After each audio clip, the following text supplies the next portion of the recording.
मंडळी, मी मीना तुळसकर. आज मी तुम्हाला रानभाजी म्हणजे कुरडीची भाजी दाखवणार आहे. चला तर मग बघूया साहित्य. ही रानभाजी आहे. मी 3 वेळा धुवून कापून ठेवलेली आहे. बघा, अशी असते कुरडीची भाजी, याला बोलतात रानभाजी. ही अशी बारीक करून कापून ठेवायची आणि मग त्याला एक कांदा, 2 मध्यम आकाराचे 2 कांदे घेतले आहेत कापून मी. 4 मिरच्या आहेत हिरव्या, ओलं खोबरं, फोडणीसाठी तेल, थोडासा हिंग, मोहरी थोडीशी, चवीला मीठ आणि थोडीशी साखर टाकायची. एवढं साहित्य.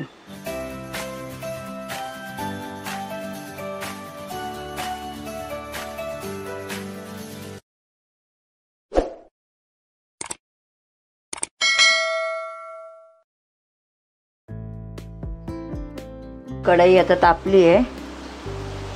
आपण आता 2-3 चमचे तेल टाकूया. गॅस मी फास्ट ठेवला आहे.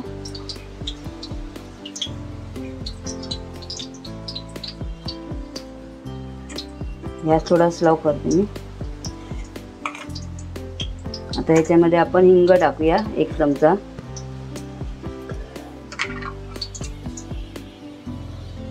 एक चमचा हिंग कशासाठी, म्हणजे काहीतरी असं पालेभाजीमध्ये काहीतरी बारीक सारे हे असतं ना, ते पोटाला पोट खराब होऊ नये म्हणून हिंग, त्याच्यासाठी. आता मोहरी टाकूया.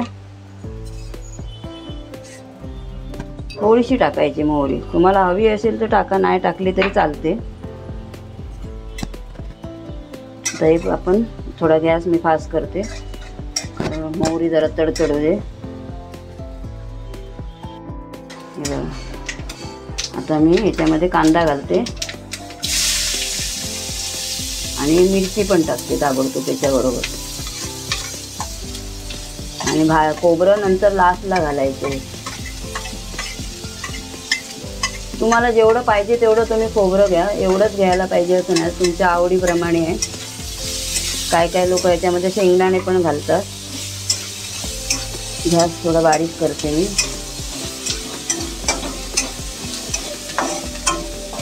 त्याच्यामध्ये थोडीशी साखर टाकते. साखर पण तुम्हाला हवी असेल तर टाका. मी आपली टाकते म्हणून तुम्हाला सांगितलं. थोडीशी घालायची, बघा एवढी घालायची. त्यामुळे चव चांगला येतो.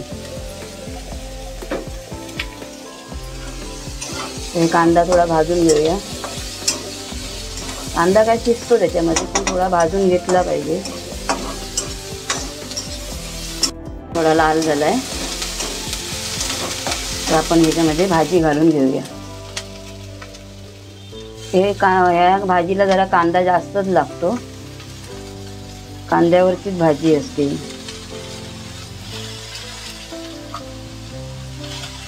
हे तुम्हाला दाखवायला ठेवल्याच्या नंतर मी कापून टाकते ह्याच्यामध्ये.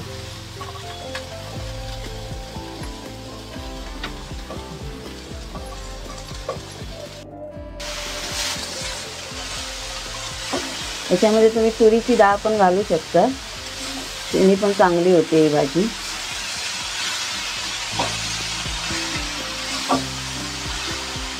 थोडंसं पाणी टाकायचं याच्यात आणि झाकणी मारून ठेवायची.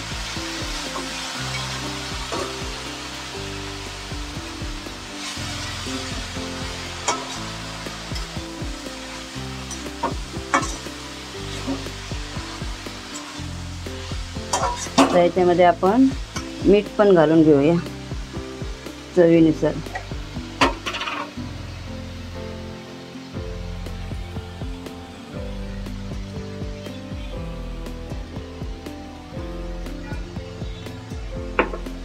तर परतून घेऊया. ही बघा केवढीशी झाली बघा. म्हणून याला जास्त कांदा लागतो, साध्या सोप्या पद्धतीमध्ये.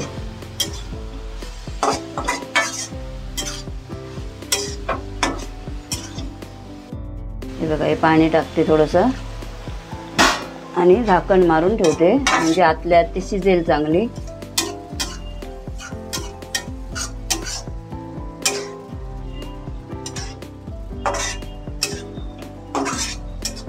आणि नंतर मग शिजून झाल्यानंतर मग आपण खोबरं घालायचं याच्यात.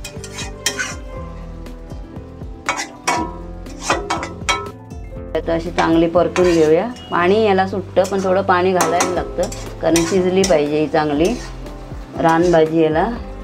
आता ही पावसाळ्यातच मिळते, शेतामध्ये येते, रानामध्ये येते. शेताचे अशा म्हणजे असे हे असतं बाण असतं त्याच्यामध्ये तिथे असते ती मेऱ्यावरती ही भाजी. तायकाळ्याची भाजी ही भाजी. परत दुसरी भाजी म्हणजे ती तेरं म्हणतात, नागोबा ठेवतात नागपंचमीला. ती पण भाजी आताच मिळते.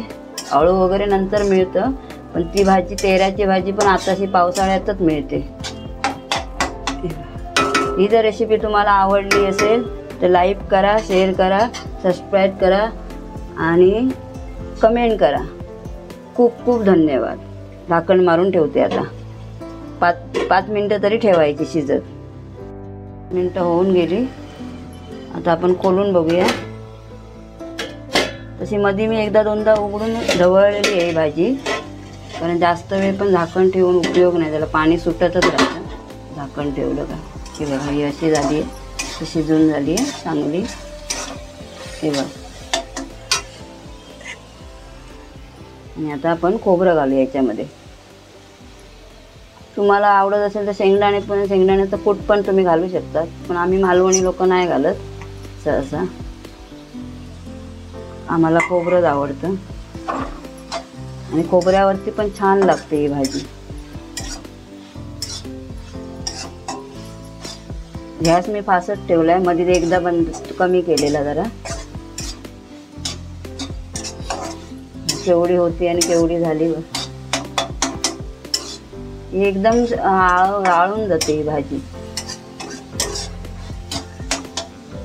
खायला पण छान लागते. रानभाज्या खायला छान लागतात एकदम, चपाती बरोबर भाता बरोबर मस्त लागतात एकदम.